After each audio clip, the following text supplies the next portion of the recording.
Boa tarde. Quero agradecer aí a honra do convite, agradecer toda a diretoria aqui da Fiesp, da Ciesp de São Paulo, agradecer mais uma vez a presença de vocês e vou tentar falar muito rapidamente sobre o que é uma cidade sustentável. É um tema amplo, mas eu acho que é uma questão fundamental. Hoje, mais de 80% dos brasileiros moram nas cidades e as cidades significam uma grande oportunidade da gente viver bem ou não. Então é fundamental a gente repensar as cidades, a gente pensar na gestão das cidades como espaços importantes para a promoção da saúde, da qualidade de vida das pessoas, do bem-estar, da justiça social, das questões ambientais. Então, quando a gente fala hoje dessa questão da cidade sustentável, é a gente pensar nesse desenvolvimento urbano com responsabilidade, para que a gente consiga o melhor ambiente possível para a gente viver. E eu vou comentar alguma coisa com vocês. O que é uma cidade sustentável? É aquela que busca, obviamente, o seu desenvolvimento sustentado através da economia, que ela também tem que buscar a justiça social. Essa é uma questão fundamental da construção coletiva e que ela seja também ambientalmente sustentável. E como é que a gente pode fazer isso? Que diretrizes a gente poderia tomar para conseguir esses três grandes desafios?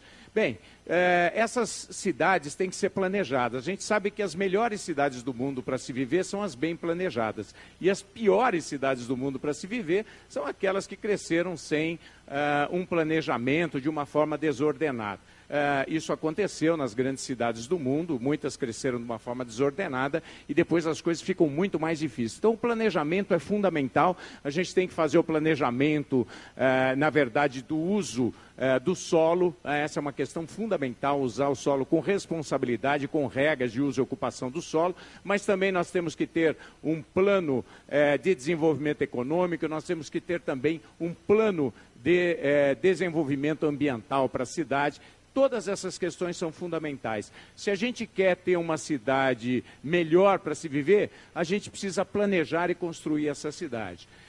Elas precisam ser democráticas e participativas. A questão da democracia não pode ser apenas um rótulo, ela é uma necessidade. As cidades são construídas para as pessoas e ela deve ser construída também pelas pessoas. A participação promove uma oportunidade muito maior de você acertar nas soluções, mas mais do que isso, promove também o envolvimento cidadão das pessoas, o que permite você legitimar o planejamento, as decisões da cidade, mas mais do que isso, fortalecer a continuidade daquelas decisões, porque senão, quando o prefeito decide tudo sozinho, ele tem um risco muito grande de, quando terminar a gestão dele, tudo aquilo que ele decidiu sozinho não ser sustentável, não ter a sustentabilidade política para que aquelas ações tenham continuidade. Uma das questões muito importantes para as boas cidades é haver uma continuidade da gestão pública, é dar uma continuidade às políticas públicas. E isso a gente consegue quando a gente envolve a população, quando a gente consegue uma participação democrática das pessoas. E ela deve ser economicamente sustentável, é fundamental, não dá para você dividir aquilo que você não tem. Então nós precisamos produzir, nós precisamos saber como produzir, nós precisamos ser competitivos para que a gente possa efetivamente também depois redistribuir essas riquezas, buscando justiça social e oportunidades para todos. E é óbvio que Convidamos então o prefeito de Jaguariúna, Gustavo Reis, que em 2009 e 2010 ganhou o prêmio America's Awards em Atlanta pela ONU por erradicar a mortalidade infantil da cidade. Por favor, Gustavo.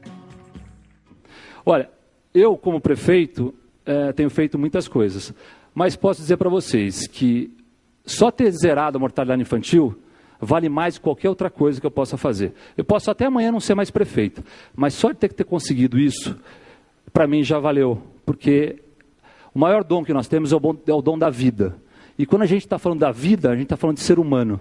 E a gente conseguir esse índice, que é o único no Brasil, acima de 40 mil habitantes, já valeu. E o reconhecimento da Organização das Nações Unidas foi coroar tudo isso. Mas depois que a criança nasce, o que nós fizemos? Nós preparamos essa criança, investimos na creche, trouxemos para o ensino fundamental o que há de melhor na escola do rico, porque na escola do rico tem o quê? O sistema apostilado, tem um padrão de ensino. Então nós trouxemos o que há de melhor na escola do rico, que é o sistema apostilado, e trouxemos um de grande qualidade, do sistema positivo para a escola pública. Com isso, nós conseguimos estar ao primeiro lugar no SARESP, que é o índice que avalia o ensino fundamental no estado de São Paulo. Isso para a gente também foi um grande orgulho. Aí saiu do ensino fundamental, chega na universidade. Na universidade o quê? Nós damos a possibilidade da pessoa fazer o curso superior. Então vai fazer o curso superior. Além da faculdade, a pessoa que não teve oportunidade na vida, trabalhou na roça, trabalhou no campo, trabalhou na fazenda e não sabe nem ler e escrever, nós investimos na EJA, que é na Escola de Jovens e Adultos. E aí nós estamos quase chegando numa das minhas metas, que é o analfabetismo zero em Jaguariúna. E se a gente conseguir isso, nós estamos, desde o primeiro momento que a criança, que a mãe fica grávida, ao nascimento da criança, investimos em mais de 700 vagas de creche. Investimos no sistema apostilado do ensino fundamental. Vai para a faculdade. Vai para o EJA. Nós estamos formando o quê? Uma fábrica de cidadania. Essa fábrica de cidadania é que nós estamos colocando no mercado por empreendedorismo. Para que a gente possa, dentro do empreendedorismo, ter gente qualificada para ajudar os empreendedores como funcionários, para ter ideias, para ter iniciativas e para a gente conseguir fazer essa revolução que a gente quer fazer no nosso país. Então, eu quero dizer para vocês, da minha alegria de compartilhar essa experiência de Jaguariúna aqui com vocês e do prazer que eu tenho em falar dessas questões que são fundamentalmente o investimento em pessoas, como foi colocado muito bem aqui, e que isso traz um resultado enorme para a nossa sociedade. Convidamos ao palco o ativista social escolhido pela Unesco e destacado pela Unicef como um dos mais representativos artistas militantes do mundo, o rapper e escritor MV Bill, para falar sobre responsabilidade social. A gente pode chegar com tudo isso. Agora, a gente faz os trabalhos na área social, mas em nenhum momento querendo ocupar ou assumir uma responsabilidade que deveria ser dos governos. É que a gente enxerga que existe uma lentidão, existe aí uma falta de sintonia, um desafio, né, entre os interesses das pessoas de baixa renda e as pessoas que estão na gestão pública.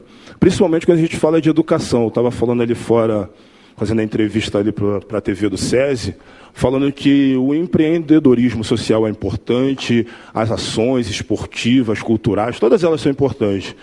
Mas se a educação não estiver no pilar central, acho que todas as nossas ações acabam indo por água abaixo. Não existe nenhuma outra forma de ascensão social se não for através da educação. Pelo menos para mim, na minha visão, é a mais eficaz. Através da CUFA, a gente traz um alento, a gente acaba ocupando alguns espaços que estão abertos na vida desses jovens, mas a escola não pode ser substituída de forma alguma.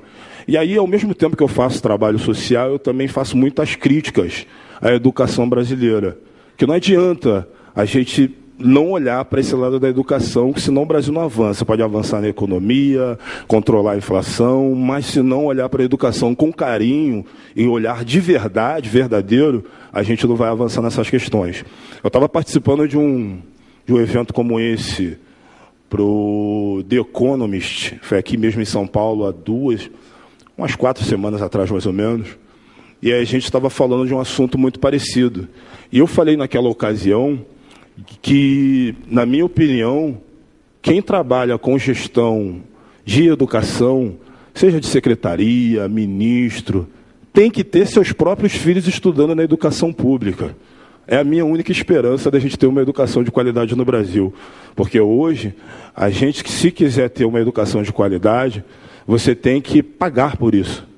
Quando você paga para ter seus filhos estudando numa boa escola, você transforma a educação quase que num artigo de luxo. Acho que tem que ter mais investimento.